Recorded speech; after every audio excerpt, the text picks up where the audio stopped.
Okay. Yeah, Jonathan, if you like. Yeah, so the first thing we talked about is your paper. Maybe we can just summarize that. Tim or Marc-Antoine, did you read their paper on the Hacker News ranking algorithm? Yeah, I did. And I also read the comment section afterwards. Yeah, the comments on Hacker News, I think, were quite good. And so maybe not to go into detail, we just talked about a few ideas that come from my experience working with search engines at Yahoo, and not earth-shattering ideas, so I don't think we need to go into detail.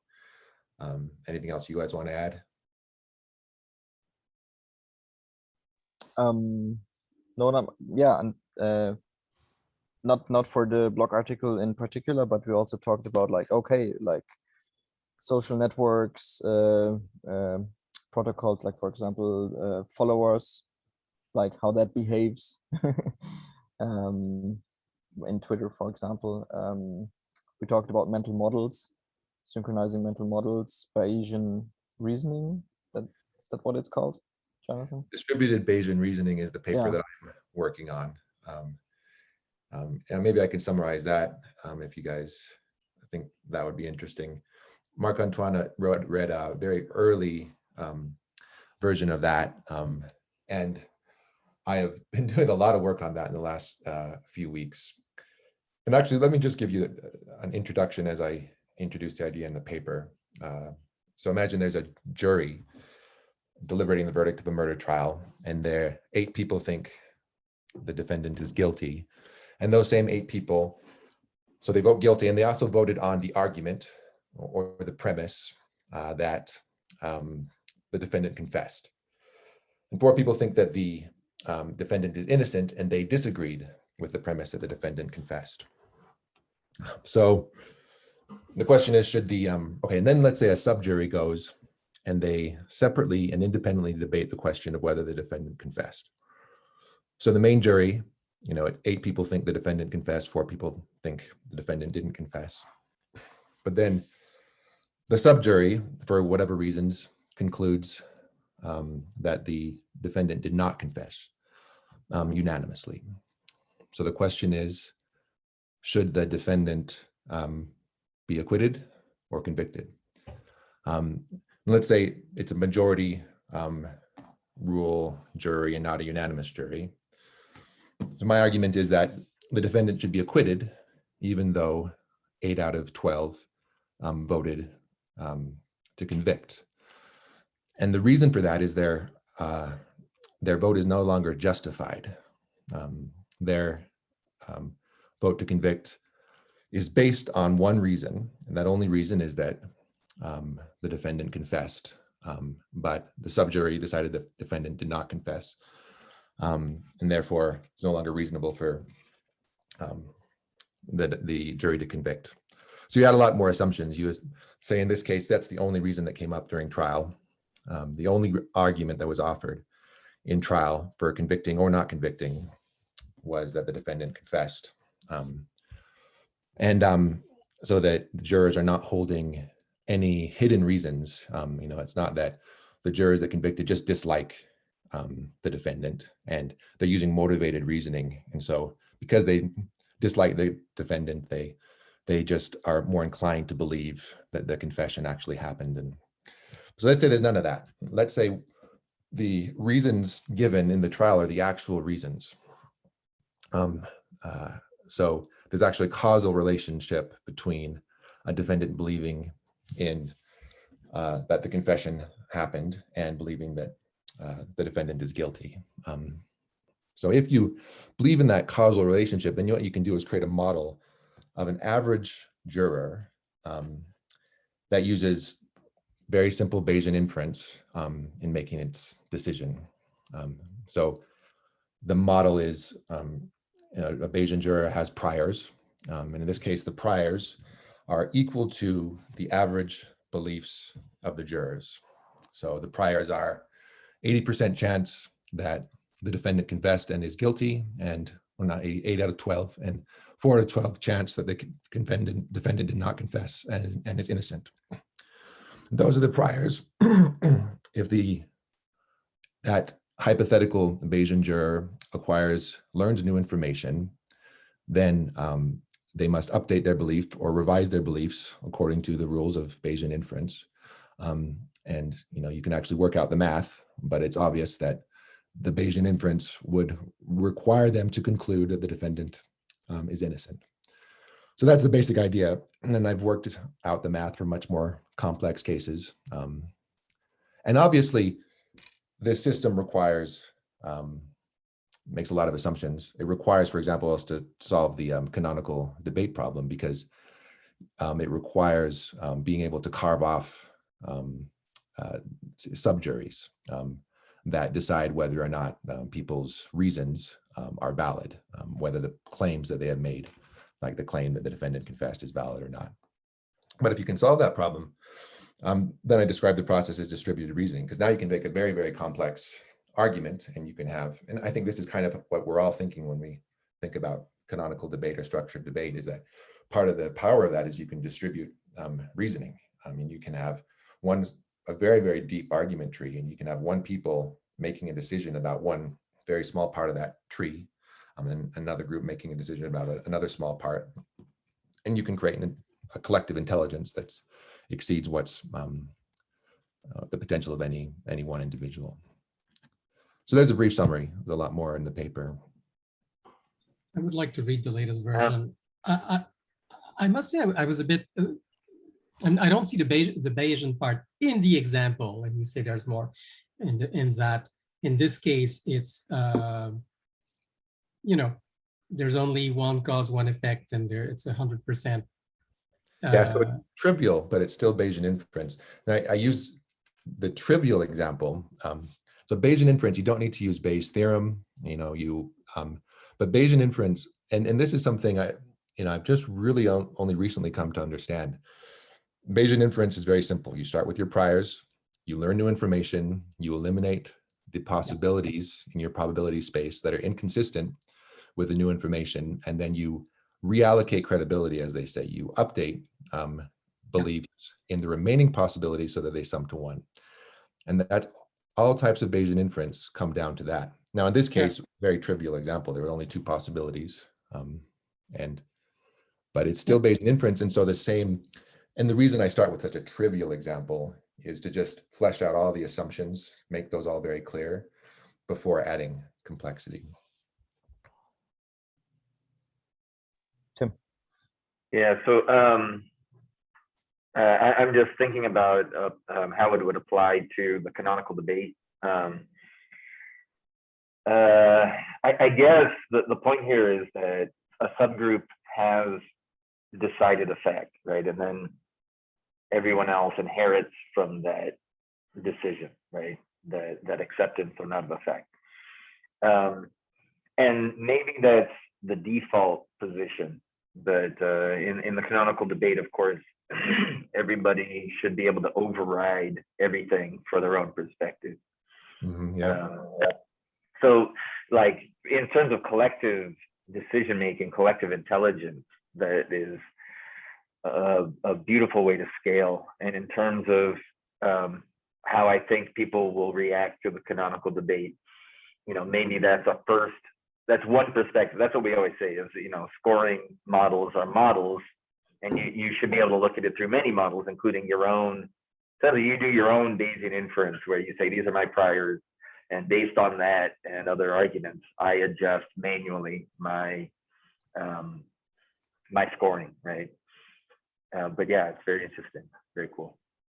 Yeah, I think it's a super important point. A jury trial is only fair if the jurors are reasonable, if you trust the jurors. And I know this is not exactly what you're saying, Tim, but I think people are not necessarily attracted to some website that claims to give you the authoritative answer to these questions. And if the question is, it's a trial of ideas about whether God exists, and the system says, well, 80% chance that God exists, that's meaningless to people, absolutely meaningless. What becomes more meaningful to people is if you have a community this debate takes place within a community of like-minded people or people that you trust. We're talking a lot about Hacker News, and where you have certain higher level quality of discussion there.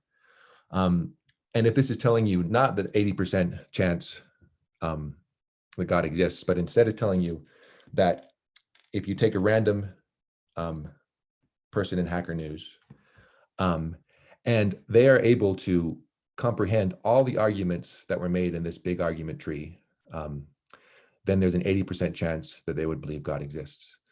And that's maybe a little bit more useful. And that's a strong claim, but that is a claim I think you can make with this process given a few assumptions. You can say, hypothetically, if somebody knew had all the information in the entire argument tree, then they would, a randomly selected person, but participated in all these arguments, then you could take any leaf of the tree, and obviously that person would agree or disagree with these leaf premises that don't have any additional arguments with X probability. I mean, that's clearly true. And then you can also look at the conditional probabilities and propagate that up the tree. But it takes a few assumptions, like the assumptions that there are not additional reasons that are not explicit in the tree.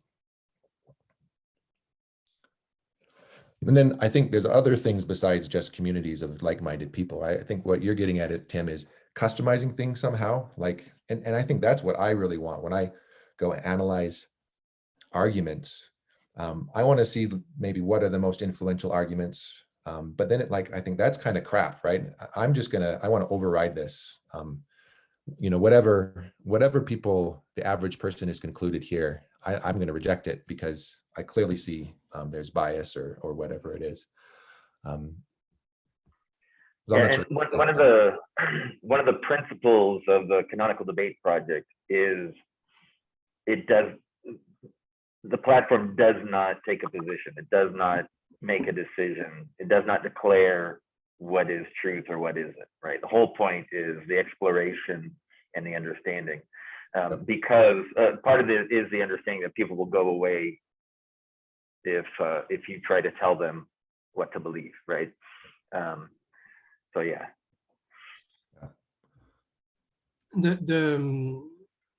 I think knowing about most influential or most polarizing arguments is extremely useful, because it's interesting to know what has swayed other people's minds, because then it gives you a first focus, right? If this argument does not convince you, then maybe that is, and can you work on the rebuttals of that? And can you work on or if it does, good. I mean, right. Well, one of the objectives or goals of the Canonical Debate Project is to put a really low burden on the observer, on the reader, to understand debate, right? And see very quickly all sides that are important, right? Which means in some way you need to have a scaling that takes out things that are irrelevant, at least to most people, and show at the top the most salient, most effective arguments, right? Yep. And that it requires an individual at least to sort to them, well, which of the arguments are really meaningful to you here? Which ones are convincing you? Which ones aren't, right? Yeah. So scoring might be less of a, okay, here's here's your final answer, but more of a filter for or something to focus argumentation. Yeah, there's another point to scoring, and especially to your there's lots of features that I want to support with scoring, right? And one of those features is also highlighting apparent contradictions in your own thinking or your own positions, right? Which means if it's a knowledge graph and you have stated somewhere you believe this fact, and that somehow is connected, supporting other claims, right? Yep. if you find that there are ways to measure that you believe this and yet everyone thinks this is an important argument and yet you disagree with the conclusion, that's something you should look at. Again, it's not like you're wrong, that's something you should look at. And the other one is understanding other people's perspectives. And this could be a community perspective. This could be, you know, just show me the scores of somebody who disagrees with me on this claim. Pick someone at random or pick an average or something and show me what they believe, right? Yep. So there's one other application of scoring, and this, we're talking about the goals of, you know, the canonical debate lab proper, and then different applications.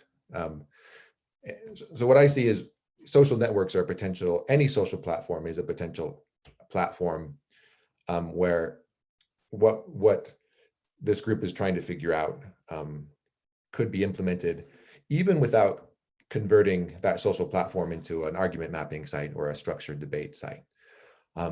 Simply solving the problem of being able to define and disambiguate claims so that in these places where people are having these conversations, we can clearly, you know, state, identify, and have an independent conversation about claims.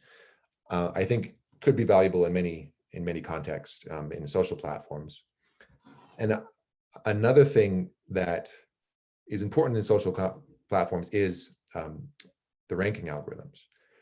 In fact, I think the ranking algorithms, how the platforms decide, you know, what shows up in your feed, and what kind of dynamics that creates by encouraging certain types of behavior and encouraging formation of echo chambers and whatnot is extremely important. And so I envision this distributed Bayesian reasoning formula being incorporated into social ranking algorithms. So as a simple example, someone posts some meme, it's a rumor, you know, it's something nasty about a politician. Everyone upvotes it and shares it in a certain social circle because they're predisposed to believing it. They're not necessarily dishonest people. It just seems like it's true and it comes from somebody that they trust. So they just assume it's true. That's how rumors tend to spread. And social platforms encourage those sorts of posts and try to make them go viral. But what I envision is social platforms, somebody can come say, respond to that and say, this is a reason I think that this is not true. And there will be some honest people, if they see that, you know, when they see the post, they see prominently displayed this critical response, are less likely to share it. And it's less likely to go viral. And in fact, you can measure that. You can measure the effect of a critical comment on the propensity of people to upvote or share. And you should do the opposite of what existing social platforms do, which would be to hide that comment because the system has learned that if you show that comment, this post won't go viral, and do the responsible thing and show that comment.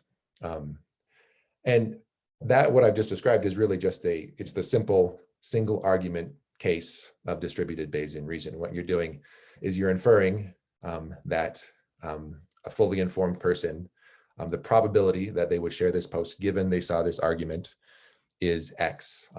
And nobody has provided any reason. Everyone that saw that comment agrees with it. No one has provided any counter argument. So a hypothetical reasoner should, 1, assume that counter argument is true, 2, assume that the probability that they accept or agree with the post is low, and therefore infer that they should not accept or agree with the post, despite the fact that that post overall has a very high ratio of upvotes to downvotes, or it gets a lot of likes and shares. And I think that could do a lot to improve the dynamics in social platforms right there. Johannes? Yeah, maybe to introduce a notion which was kind of also one of the initial starting points of this conversation was the notion of protocol. So when Felix and I started with the Hacker News project, we called it social voting protocols in the first phase. And I think what it boils down to is that you always have to give users some sort of, or some set of actions that they can perform on the platform. And all of those actions produce data, which can then be used to curate the content in some way. And in social media, so the conversation that we had on Tuesday was about the unhealthy incentives that are set by the way content is curated on most social media platforms, mostly optimizing on engagement. And so Felix and I have been looking at voting in particular, like Hacker News in particular, because it's awesomely simple, basically, because you can actually understand the algorithm and try to understand what it does and then improve it. And we thought that this concept of a protocol is also extensible to other sorts of social software, social media, and maybe also the canonical debate. So in the end, when you implement it, you have to give the user some sort of, a set of actions that they can perform, and how you use those to curate the content might be very relevant to make it work, basically. Yeah. Marc-Antoine. The two things. One is I approve totally with the notion that people should be presented with counter arguments, because it may stop the spread of misinformation, but it will also be used to spread misinformation, right? And I think we have to be a bit careful about thinking about adversarial, like information pollution, and how it can be used to game whatever algorithm we come up with. And I'm struggling with that. It's more difficult when you're thinking in an adversarial context with explicit intent to lie and pollute the stream. One thing I've been working on is the question of bubbles that Tim is very concerned with, very clearly. Or maybe you want to respond to that first? Sure. A bit more in general, like last time we discussed about what is the goal of social networks. Maybe you guys have a good idea. Right. Yeah, that was very relevant. Yeah. Yeah. So what was our? I don't know if Marc-Antoine, you want to continue, or yeah, I thought there was an immediate response to that. If it's more generic, I'd like to continue. Okay, please continue. Yeah. It's one specific thing I've been thinking about is, okay, how to avoid bubbles in terms of definition battles. I think definition battles are often, there's a lot of battleground that goes into definition battles. I often give the example of socialism. There's almost zero overlap between socialism as defined by Karl Marx, Bernie Sanders, and Mitch McConnell, respectively. And on the one hand, we do want each party to say, this is what I mean socialism to be. And on the other hand, to try to refactor these polarizing definitions into, well, here's the core of what we agree on, and here's what we disagree on. And so that we can find certain minimal definitions and variants explicitly, and then we know which one we're using when we're making a certain argument, because we can point to it and say, okay, I'm using this one. And I was thinking in terms of allowing communities to make their own definitions, really not gamifying, but having rules that favor showing synthesis view. That is, if somebody says, here is my proposed synthesis view, and it brings aspects of many definitions, or at least this is the least common denominator. If it's not a synthesis, both are possible and useful.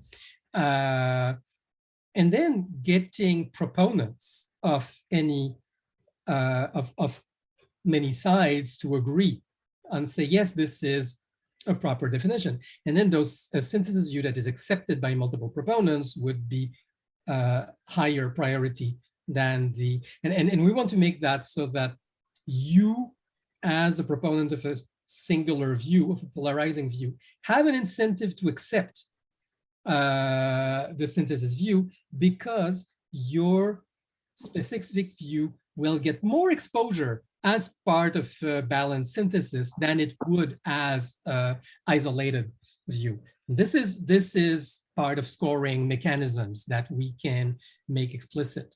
And then I thought, okay, well, what does it mean to be a real proponent as opposed to faking being a proponent to game this, and so on and so on. But I mean, it is about bringing arguments to support a position and so on. That's a sort of dynamic. That's one of many dynamics that you're trying to analyze and trying to encourage, a dynamic that encourages these synthesis views. I like the idea, the term protocol.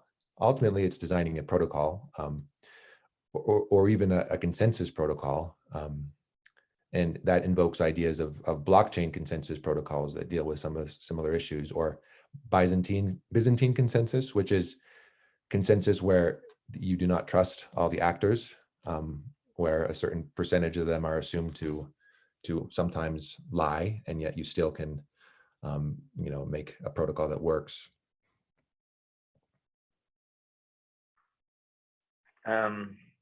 Yeah, I have a lot of different reflections on the last 5 minutes of conversation, but like, to start off with, I'm maybe kind of the anti-social network or anti-community perspective, for like defender of the canonical debate.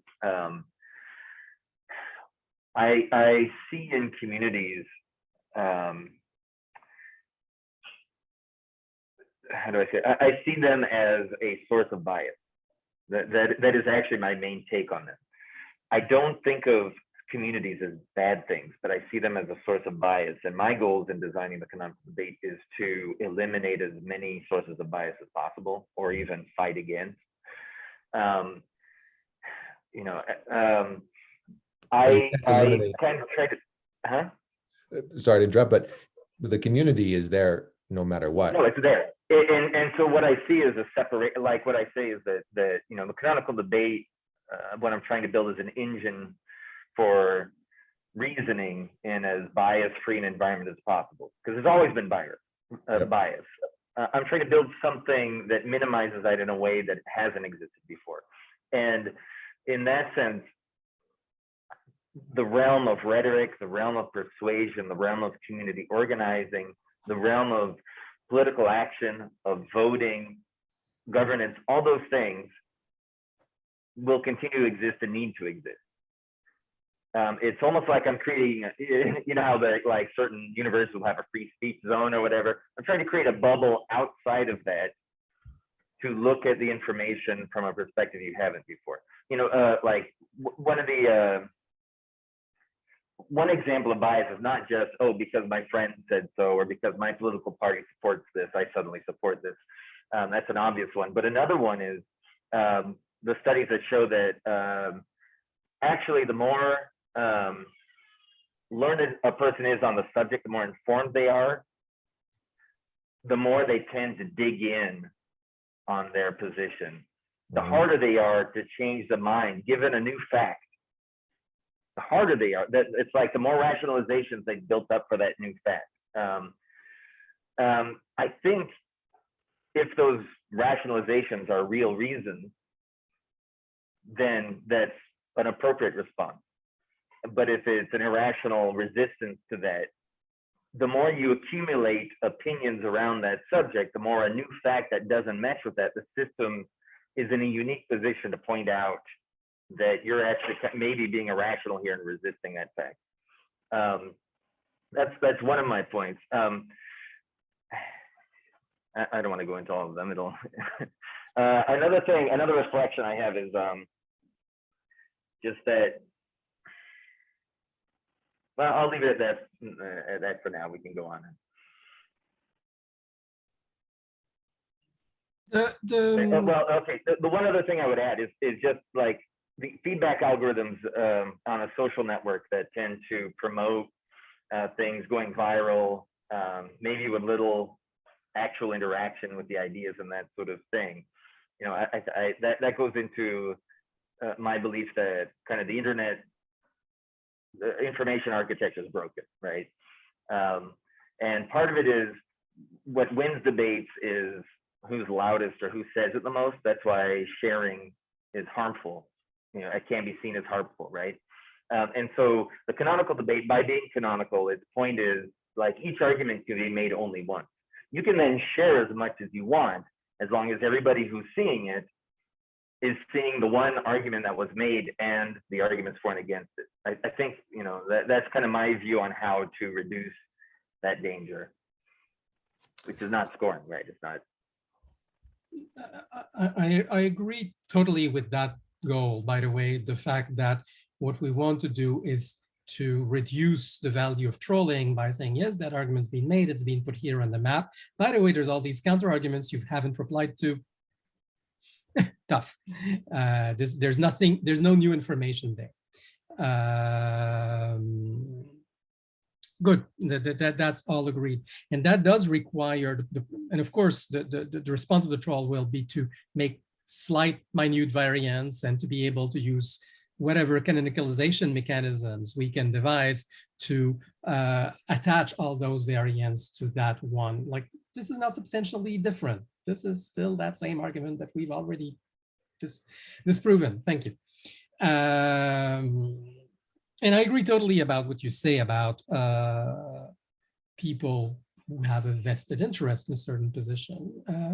Can be hard to budge, sometimes for good, sometimes for bad reasons, and only with 100% hindsight of historical perspective do we know ultimately whether they were right or wrong. There's no procedural test of truth as being shown by Feyerabend, Kuhn, and in logic by up to a point by Gödel and Turing.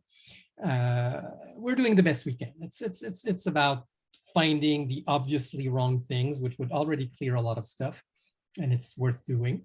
But there are going to be still gray areas, and that's fine. That's the process. But I do want the question of neutral space versus community. I don't see it as opposites. I see positions as being born out of conversations. They don't live in the abstract.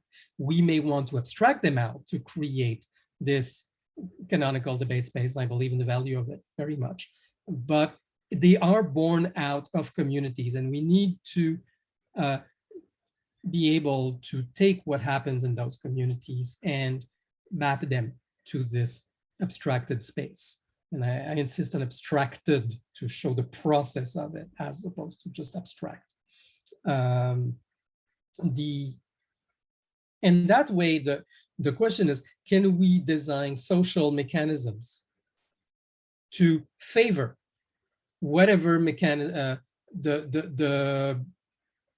the abstraction process, and to reward the process, this mapping process? And I described one, and I'm not sure it's perfectly functional. There's a lot of holes in my description, and Jonathan described another. And I think what we're looking at is, what are the signals? You're absolutely right about you're all absolutely right about speaking about protocols. How do we get the information we need to have the right signals to reward the right behavior of refactoring dissensus into refactoring a tangled conversation in. This is the consensus part, this is the polarizing part, this is the fringe part that only a few people believe. It's not really polarizing because it's a small community, and making that explicit so that people can explore, okay, what are the key contentious issues that I need to understand when I'm coming to this new issue? Yes, Felix. Yeah, perfect point you touch in there. Like the question is like, okay, which kind of information should spread, and in which direction should it spread to achieve this desired behavior? Right, or this desired outcome that you said, like, for example, being able to build abstractions of a community. And yeah, we have to ask that question, like, what is the goal? Like, this could be favoring building the mechanism of building abstraction could be one goal, but what else is there? Like, what is the goal of social media? Like, which information should spread in which direction?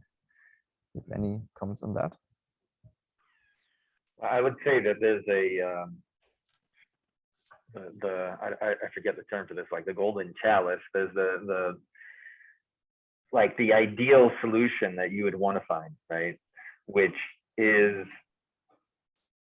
to be hand wavy about it, it's promoting information that is actually useful and helpful to people, right? And that is true to whatever sense of the word you want to take that. And at the same time is improving engagement for the platform that's doing that, because you have two problems you have to solve, which is you know, enlightening or educating the population, and at the same time being commercially viable, or whatever sense is viable for the platforms that are doing that promotion, because they're not going to promote something that makes you go away and read a book and leave the platform. So there's this weird balancing you have to do there that are at odds. In a way, it's like aligning the macroeconomics and the microeconomics. On the macroeconomic side, we want to favor, first, eliminate falsehoods, eliminate non sequiturs, eliminate, you know, all kinds of wrong reasoning. So that's one thing. Truth, reason, collective intelligence. Well, that's the positive side. I was speaking about the negative side, and then the positive side. Yes, I think there's an axis that is clarity, that is things should be easy to understand. Coverage, like if there's a diversity of viewpoints, they need to be represented, right? You want to cover the diversity, and at the same time show that one of these diverse opinions is untenable because XYZ, but it still needs to be represented. But both are there, and when you get into microeconomics, you want the tenets of either majority or minority opinions to have an incentive for being part and making sure that they're part of the conversation, and that they insert their minority view in the majority description in a way that is non-invasive, but at the same time, you know, represents what they have to say. And this is about, as I said, rewarding a kind, not neutral point of view, but agree to disagree, neutral description of the point of view. That is not unduly disparaging of other points of view, and rewarding that by better representation. And there's another aspect, I think, which is more deeper microeconomics. How do we reward people who make the effort of synthesis, who make the effort of coming up with new ideas, who make the effort of, we want that to be recognized. And that's something I know Tim and I differ a bit, because he wants it to be more impersonal in the sense of nobody owns ideas, because then it gets to be a popularity context, and I'm aware of that. But I do think that we want to reward good efforts at presenting old issues in a neutral way, or presenting new alternatives and new synthesis and new options. And there's a macroeconomic incentive there.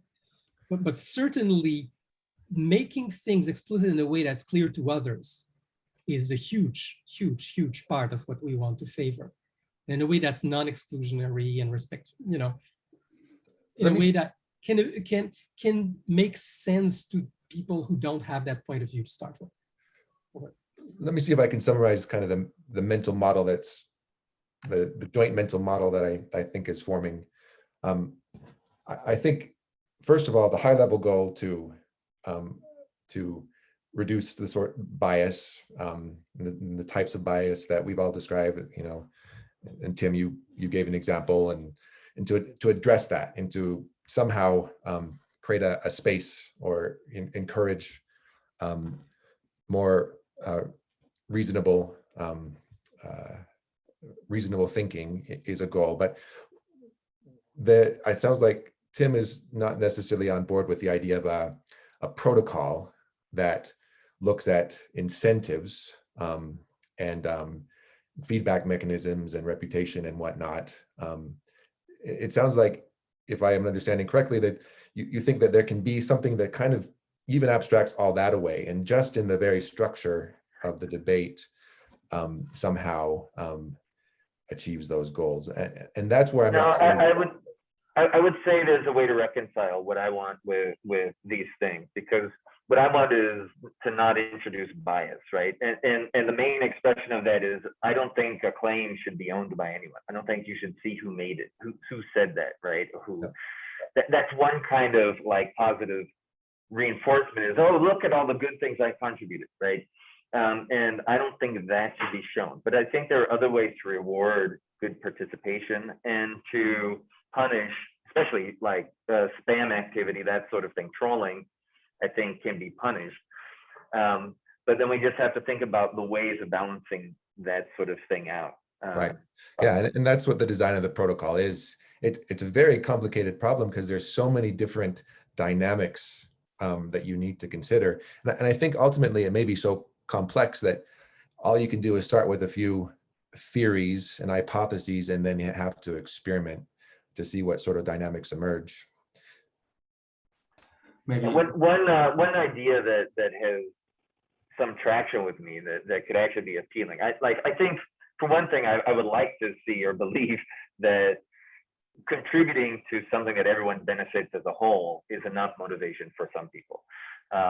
But I know that things need to be gamified. I know behavior needs to be encouraged. So one that has been used on different information-based blockchain projects, token projects, is like an actual monetary or at least virtual token reward for submitting content that is deemed valuable, right?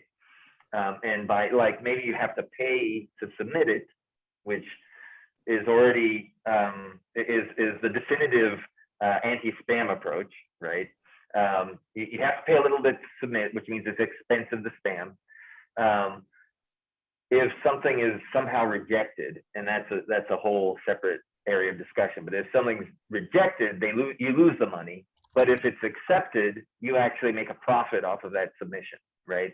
So there's a lot of discussion that would need to happen along that sort of thing. But I'm open to that sort of approach as long as it doesn't end to some kind of corruption of gaming, right? Another thing we talked about is the Keynesian beauty contest, which I think is a core concept about how these social protocols, like you're talking about token curated registries, for example, and how blockchain protocols work at all. Yeah, so maybe on that tangent, we were also not trying to find the ideal protocol for the Canonical debate lab, but we were thinking about it in a more general way. So I think debate is not the only purpose of social software. There are many things that are beneficial of social software in general. And I think even, I mean, the most, or the one creating most problems is probably networking, because in combination with an incentive for engagement, produces some really undesirable effects. And we were thinking about, in general, looking at each purpose that a social software might have, and then figure out what the bad incentives and good incentives are. Yeah. Right. Very like often if I assuming, understand the purpose of this separate group, it is to focus on cracking this very hard nut that has not been cracked by social networks and other online things, which is finding a balance that solves those multiple problems, including, I would say, the incentive that the platforms have to keeping people in and giving them what they want, right? That's the negative focus that you have to crack and balance with the other positive effects you want, right? And usually assuming that CDL is a solved problem, and then what would we do if it was solved? Yep. Right? If it was solved, then I would say, what you're doing, there's still, first of all, there's the scoring part, which isn't a solved problem. And there are lots of ways to do scoring, and I imagine there'd be multiple models. But there's a general position, first of all, of what's the first default mode that you present to people. The CDL needs to remove spam and show the most valuable at the top. And so that's something that needs to be cracked, right? There's also the question of how do people navigate this thing, which means what are the topics that you're going to show them and based on what? So that falls right into the kind of thing you're trying to solve of how do you promote certain content and discourage others or whatever? How do you direct somebody's attention algorithmically in a production? Given that the canonical debate exists, how is it going to be used in an open internet? You know, this is only one small system, and it's got to interact with all the other things. So how can it help this problem of content going viral, maybe for the wrong reasons, right?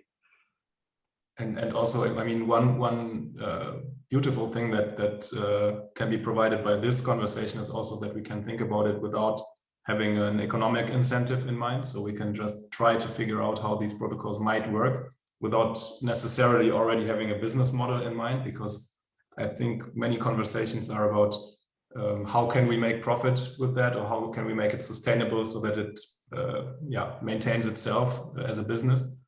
And maybe that's not the best way to approach this, because if you create value with it, then at some point it's going to be you're going to be able to make it work, I think. I really agree with that. I think ultimately, strongly agree with that. I think it's important to realize that to look in the long term about value creation and not in the short term like the social platforms do. They're just trying to, in a way, just compete from day to day, keep people on the site and grow, and making short-term decisions about keeping people on the site that have long-term negative consequences and cause people to actually dislike the platforms. Look at how much hate there is to social platforms, even though people are using them. And so I think a revolutionary idea is that a social platform that was designed with the long-term in mind was designed to be engaging enough immediately to keep people there, but to also balance the long-term social benefits, psychological, mental health benefits, and so on of the platform, so that people in the long term think, hey, I actually want to be using this platform. And if I get to choose, and if there's enough critical mass on this platform rather than Twitter, I'm going to be on this new platform where conversations are intelligent, misinformation doesn't spread so quickly. There's all these incentives that kind of push people towards consensus, or just nudge people towards consensus. People will choose that. And I think that in that way, we have to think about why would people be on the platform? And for me, it's clear that it cannot be that way a social platform. Like the purpose of Facebook originally was to keep up with friends and family, and it became so much more, and it became ego boosting, let's be popular. But for me, in terms of primary objectives, it should be about, of course, improving ideas and finding consensus and improving, but it should be about doing things together. I want to be on this platform because it enables me to find people with whom I can make things happen, which are informed projects and based on information. And that way, there's a whole, for me, there's a whole save the world aspect, and some of that will be local emergent projects, and that means having a global memory of other similar projects, what worked, what didn't work, lessons learned, blah blah blah.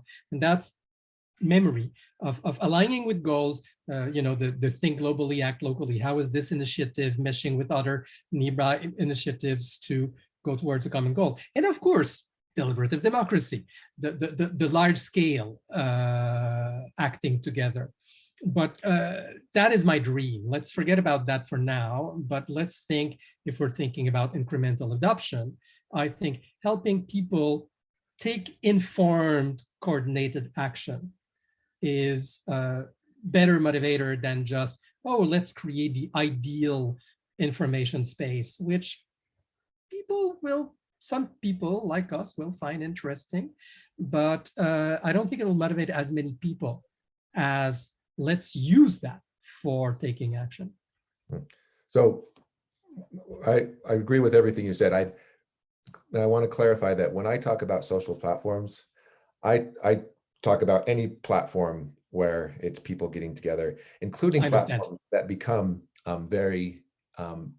that But I also have the idea. Yeah, of is LinkedIn a social platform? No, I agree. I was playing with two meanings of social I platforms just there. wanted to make sure that was clear. But Yep. going from what you have in social media, which is often a bunch of really pointless Self-aggrandizing.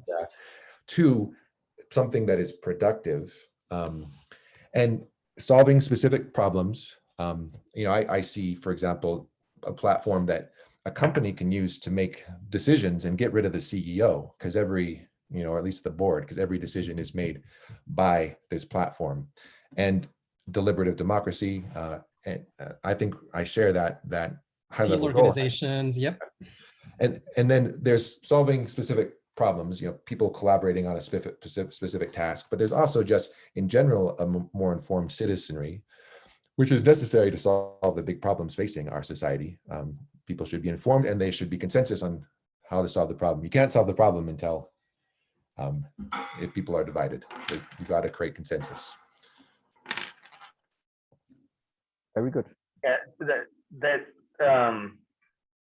that strikes me as like, maybe we want something that's not only impossible but ends up being not desirable. Not that we're not going to try. That's definitely what I think we all want. But I just a pause to reflect that. My daughter, for example, is a teenager and suddenly realizing everything that's wrong with the world, and so she's totally fired up to save the world. And I wonder how fired up she would be if the problems were just logically, maybe the budget is a little too high here for this one effect because it won't have the right, impact on poor housing in the first 5 years. I don't see her getting so fired up about that sort of thing. So it's the thing about emotions and outrage being motivating. But it's better. I'm sure boredom is better than what we currently have. So.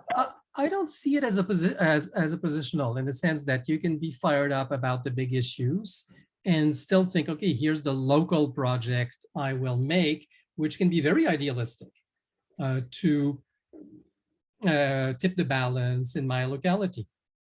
I think that's entirely compatible. Totally a bit out of topic, but I've been talking in other channels with people working on donut economics and planetary boundaries. And something that's been done with donut economics is very much doing a kind of dashboard of, for each big city, how are they exceeding or not certain indicators of planetary boundary overconsumption. And that may help citizens say, okay, well, in my city, this is what needs to be addressed most, and let's address that. And it can get extremely idealistic, even though it's data-driven. And I don't see the contradiction between data-driven and idealistic. I don't think data-driven has to be boring.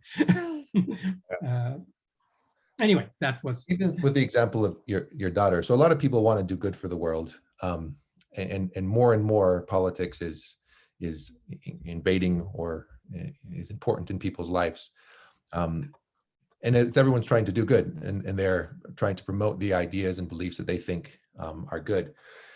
The problem is rarely do people have the time or the discipline to subject their beliefs to very much critical scrutiny. And part of the problem is also that many of those beliefs are formed socially and based on beliefs that are very social. And social platforms are now a big influence on people's beliefs. And those social platforms do not create a dynamic that encourages people to subject their beliefs to scrutiny. It encourages them to conform to the beliefs of a bubble, and use beliefs as shibboleths, as social tribal markers. Exactly. Yep. And sometimes it encourages them to be even more extreme, more extremely irrational, and to get applause from their friends, to be even more dedicated to their ideology. And if all these social platforms had different sorts of algorithms, different sorts of protocols that tended to encourage different types of conversations, encourage people not to simply upvote something that's popular, but to upvote things that are credible, that will stand up to scrutiny. Encourages people not to upvote a meme just because all their friends are up voting it. You can create those dynamics and those protocols, and it's very, very hard. But if you can, I think even kids these days are more likely to be forming rational opinions. And maybe it can also be about creating an environment where this idealism can be funneled better. So Yeah, because I think idealism is always a slippery slope, because it can be basically parasitized by people who just use it as a badge, basically. So that's what's incentivized by social media today, that, you know, saying that you care about a cause is also something that gives you social credit on a social media platform. And if you incentivize that kind of grandstanding, basically, then you are also devaluing the idealism, which is sad, because it's important to have it. And I think one of the ideas that behind this conversation was also to think about how to provide an environment where this can be leveraged well. And I think that's also a little bit in the direction what Felix is talking about when he talks about collective intelligence, or making the most effective and efficient use of collective intelligence that's the most effective use possible. And also, I think one idea that maybe Felix, you can elaborate on, is that of synchronization. We've talked about that a little bit, and I thought that was also very important. Sure. Yeah. I mean, it's touches what Jonathan said about distributed Bayesian reasoning, that people, like, if a shared mental model is consistent in itself, then local reasoning is no different than global reasoning, right? The question is, how do we come to a shared mental model? And I have many ideas how to synchronize. And of course, you first have to define, okay, what is a mental model? Like, a mental model, many models for that as well. And but that's what I see. Like, I think if we're able to synchronize and have this model for reasoning, and it's shared and it's distributed, and people know only a part of it, they cannot know the whole thing anymore, just a part of it. But if the interfaces are consistent and everything fits together, it should still work. Yeah. Marc-Antoine? Agreed on the overall goal. I don't expect a shared mental model, but I expect a shared representation of a global mental model, which is not shared, if you see what I mean. Just Yes, a small nuance. Of course. Yeah.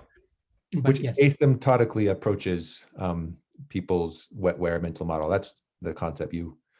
Yeah, but no, but I'm also saying I don't think there is a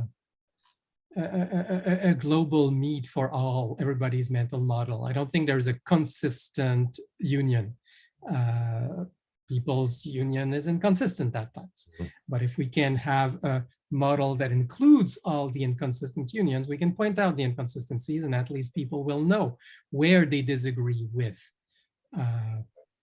But I don't think we'll ever get people to accept a common Bayesian model, for example. We may be able to help them accept that this is why people believe this, and do I have another explanation for this to propose to them, right? But at least understand. Yeah, people aren't Bayesian reasoners, and you know, the Bayesian reasoner is an ideal. One thing with the Bayesian model is you create the model of a hypothetical random average person that doesn't exist. But what you can do, for example, is if you can create a shared mental model about just, you know, you can use the CDL techniques to create one standalone claim, and, you know, and then over time, you really get a lot of people that, you know, have pretty much agree exactly what that claims means. You know, you've created the revision, you use this which I think is which I think is asymptotically achievable. Yes. Right, and eventually get to the point where there's at least a subset of the subset, not everyone. It doesn't have to be, you know, it can just be 100 people that have really converged on an understanding of this claim, and also converged on an, you know, pretty strong consensus of whether it's true or not, because it's a very simple, elementary claim. You know, human beings need oxygen to live or something. You know, that there's not a lot of controversy around it. So then say if you have a few of these in this whole Bayesian reasoning hierarchy, it could be when you run your calculations that you find that single fact is the crux of some larger disagreement. Won't always be the case, but you'll find that people disagree on this because of that, and they disagree on this because of that. And if they all agreed on this one tiny little point, they'd all agree, or they should, if they, given certain assumptions, agree on the global warming is man-made. And then you can show that to people and say, hey, look, this is where we need to focus our efforts on this one critical point. Yeah, but I'm saying I don't expect, well, like, let's take global warming as an example, right? We have the argument about anthropogenic global warming and the role of industry, yada, yada, yada. And then somebody comes out and says, the global warming is the predicted rapture, and it is an act of God, and there's nothing we can do about it. I can understand this position. I can disagree with it. And there's no way that it will fit in this, I'll put it in the same Bayesian model of probability distributions as my anthropogenic conception of global warming. Or maybe I can do a superposition of. Absolutely could. It would just be, it'd be another reason. Yeah. It would be popular with certain people, but we can do all the math and show that, there's a small set of people that believe global warming is inevitable because this, and then we do the math and see how, what. Yeah. What I'm saying is I don't want a model where we say this is true because so many people believe in it, or this is true because, and this is why I'm very interested also as one of the functions of global network in prediction history.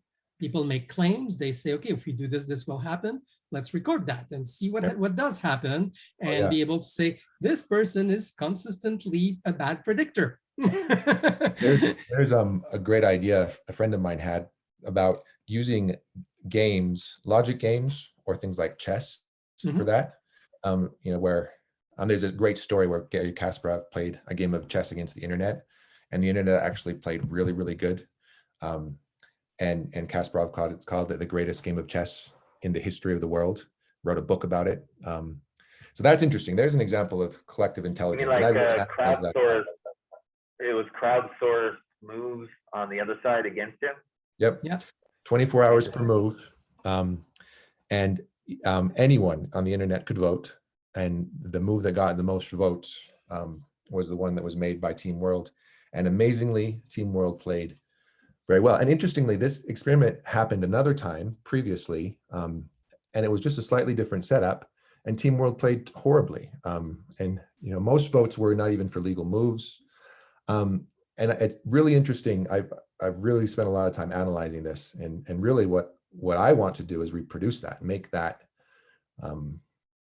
consistently reproducible. There's all the work of Tetralock Institute for the Future on that. Sorry, Tim. Yeah, not to go off on your tangent, but there's something I've been thinking about a lot, about that sort of collective intelligence where, it's the jelly bean in a jar example, where you get one person, they'll guess totally wrong, but you get 1,000 people and you average and you'll get almost right? That's just the law of large numbers. It's really right. just Well, phenomenon. Okay, reversion to the mean or whatever, but collective intelligence. But what I would say about that is, what's interesting is one of the reasons that works is because you have 1,000 people giving an opinion on the exact same jar of jelly beans. Whereas anything else, try to bring that into politics or whatever. We're talking about, if you could find that one claim that is the crux of a disagreement in a community or whatever. I think there are two kinds of disagreements, right, that you'll find. One is exactly that, where I call it like a disagreement over values. It's a disagreement over trade-offs, essentially. Even once all the reason is laid out on the table and all the facts, you'll still get people disagreeing, right? And it's probably because where they think a trade-off should be made.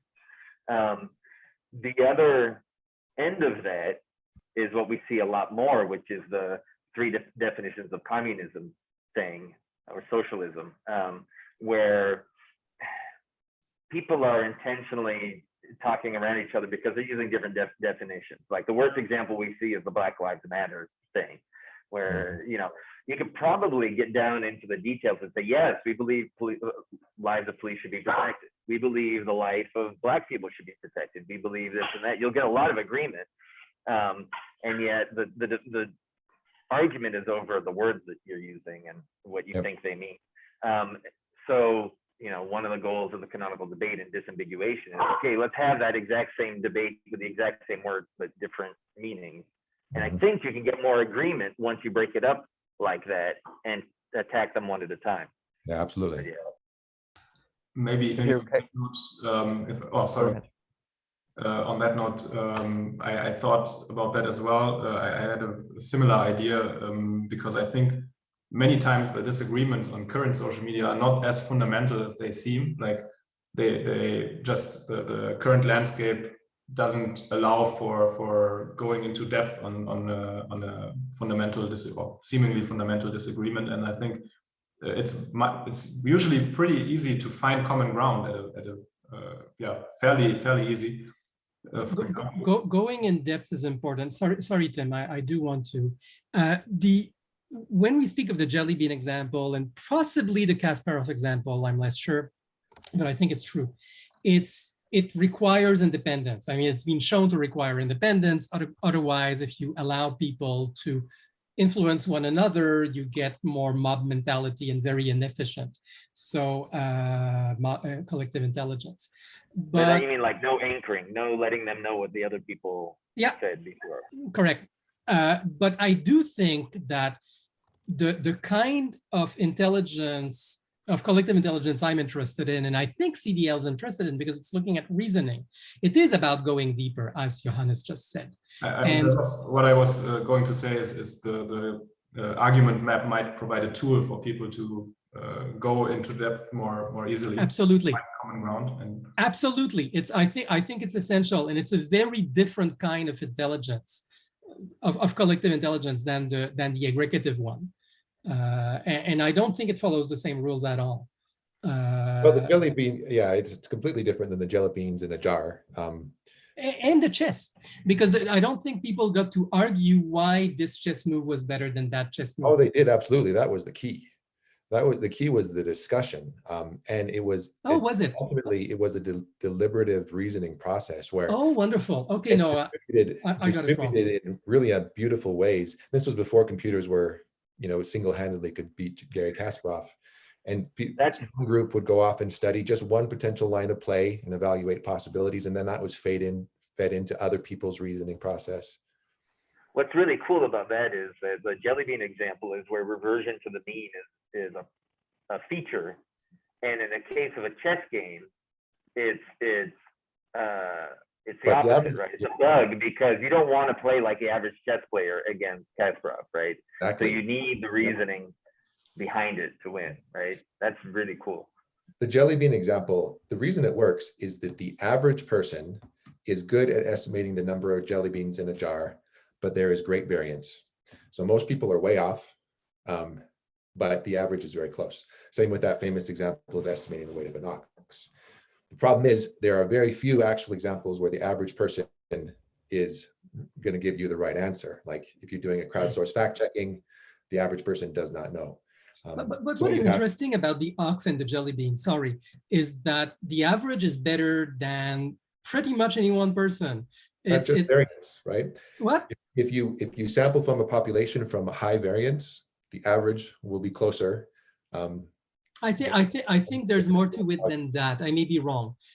It's also something that was observed by Tetlock, like when he was working with expert predictions, evaluating expert predictions. Very few pundits made accurate predictions, but the accurate prediction was better than pretty much any individuals. Just the law of large numbers, really. I think it's more than that, but anyway, I won't. Well, I think it's also more than that, actually. Well, collective intelligence can be more than that, right? There are some cases where all you're doing is you are literally measuring the average opinion. And and then that average by the law of large numbers. If the average opinion is correct, then by the law of large numbers, what you measure will get closer and closer to the correct answer as you increase your sample size. But that is not the case here. I don't think that premise is true in this case, or in either case. In the case of jelly beans? Or Not in jelly beans, prediction or and not in chess Tetlock's playing. opinion, or Tetlock's predictions. Certainly not in chess playing, but if you did not have the discussion, so what made the chess playing example work is that people were actually able to make each other more intelligent by having discussion. So what you didn't do is just take people's first opinion about what the chess move was. The average opinion would be very poor, but you actually have this whole complex process, not only where people are sharing information and improving their opinion, but in that particular example, there's a whole process where people were forming opinions about other participants in the group and about their level of expertise and identifying experts. And clearly what you got is, for example, a certain expert that ended up being very, very reputable. This person kind of aggregated all the knowledge from all the discussions, made a recommendation. The other participants learned that, were convinced, or most of them, that this expert was a 15-year-old girl actually, but a really good chess player, that whatever she recommended is the move that should be made. And most of the time she made that move. Now it's much more than the law of large numbers. Now what you're doing, now you have collective intelligence where you're not just measuring the average opinion of the group, or even of the opinion of the smartest person in the group, because the smartest person in that group couldn't be Kasparov. You're actually coming up with an opinion that is more intelligent than even the most intelligent person in the group. Which is true collective intelligence. I agree with you there. Would you Much be more interesting than aggregative. Could we do a topic switch and quickly look at our Hacker News thing? That's what I wanted to talk about today. Yeah, sure.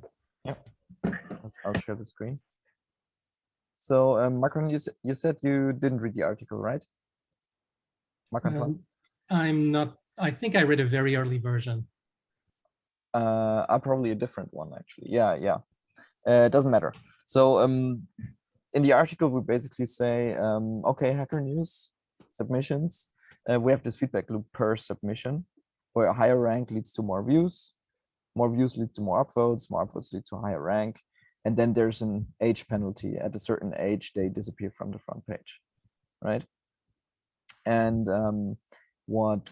we proposed a change to the formula, basically saying, okay, we add negative feedback from the views to the rank. This was made. We did this by taking the Hacker News formula and dividing it by the views, and that's it. And as many Hacker News comments, people in comments pointed out, this fails at certain examples. Like it works well for clickbait that gets many views, but then the quality is bad.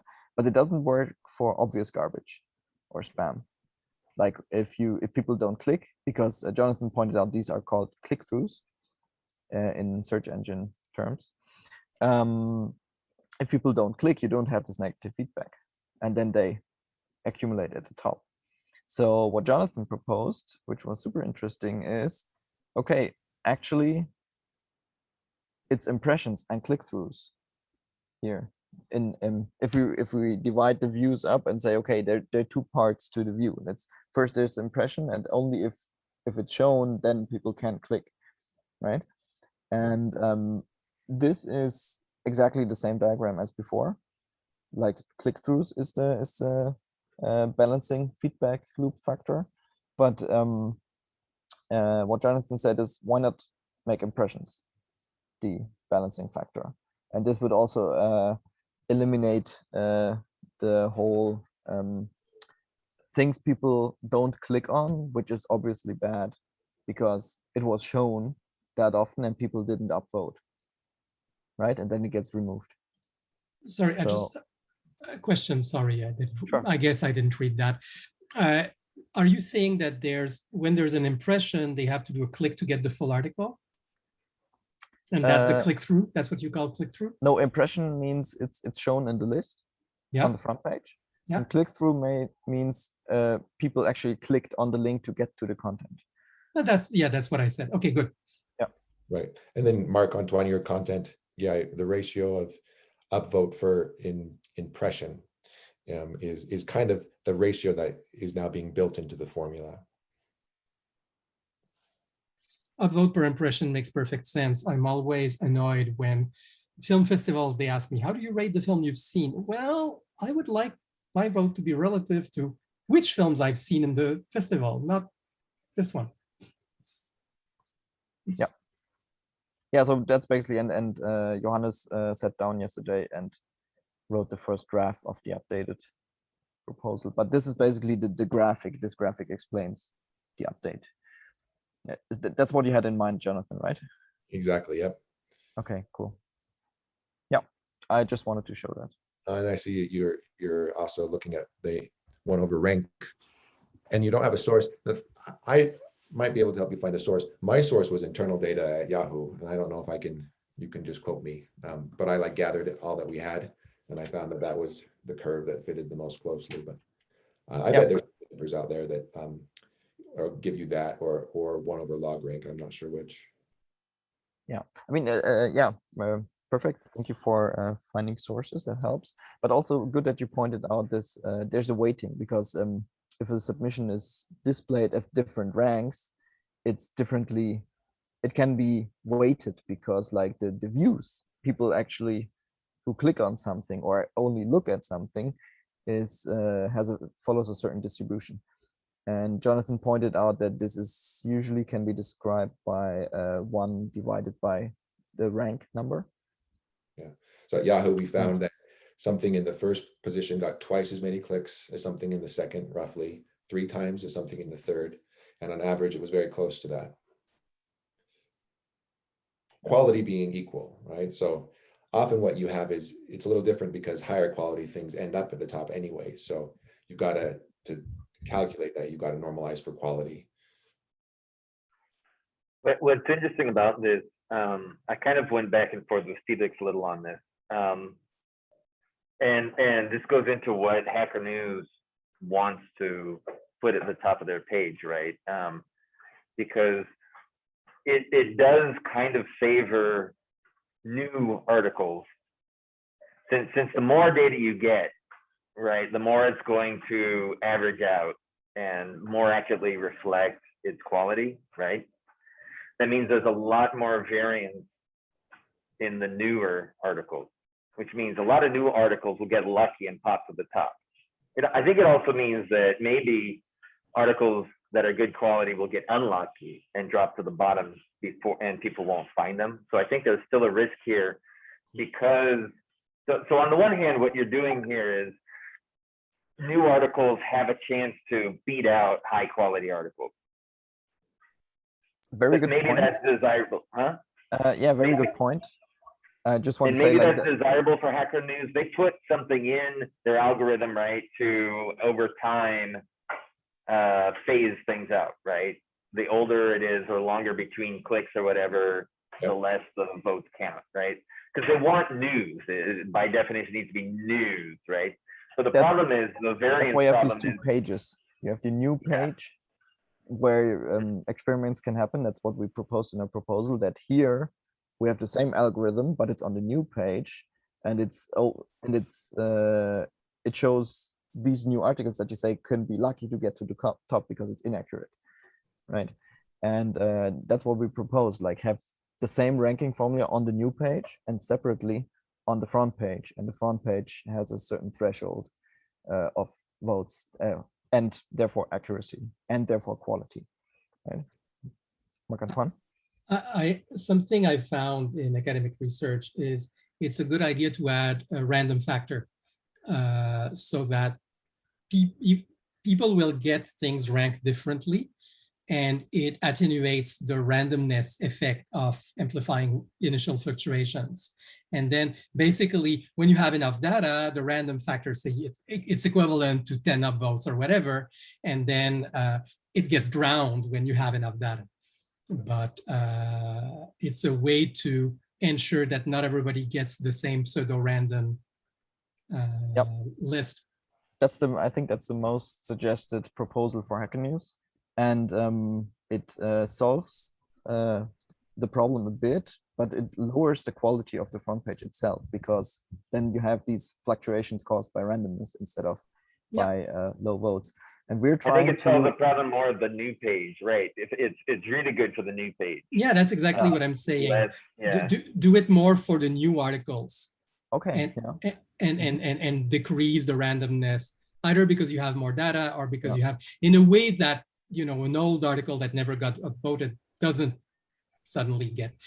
Yeah, but I mean, we're trying to design this formula in the first place that you don't need the randomness theoretically, right?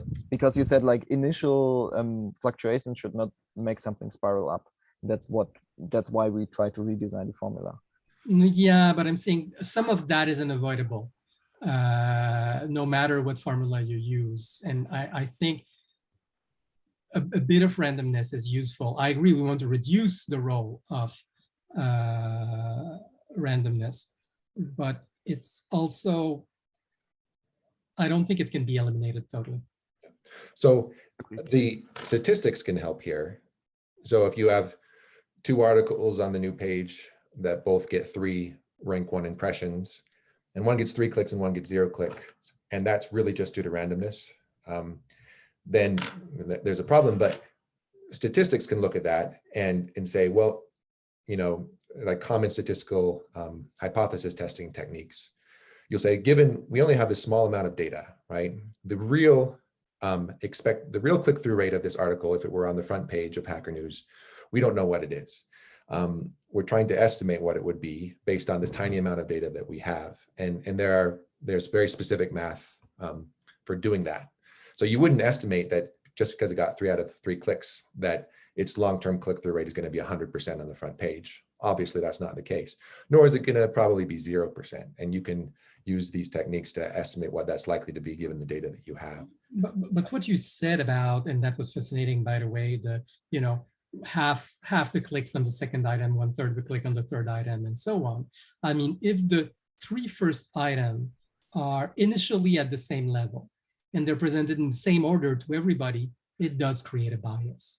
And having randomness on those initial items, I think, is absolutely essential for breaking that bias. Well, you need to give every article a chance. So there's a class of optimization problems called that are deal with exploitation, exploration. The trade-off between those two, there's the multi-arm bandit problems.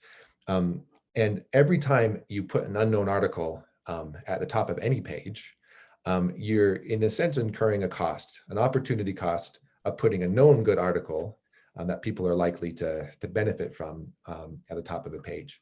And you don't want to do too much exploration in the homepage because you dampen the quality, but maybe in the long term, that investment in exploration will discover higher quality articles. And there's also some really good research that's been done on kind of how to balance those two things out to get the best optimal long run results. Good.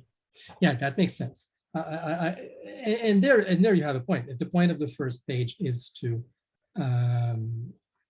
get you the best articles, yeah, you don't want to put random stuff at the top.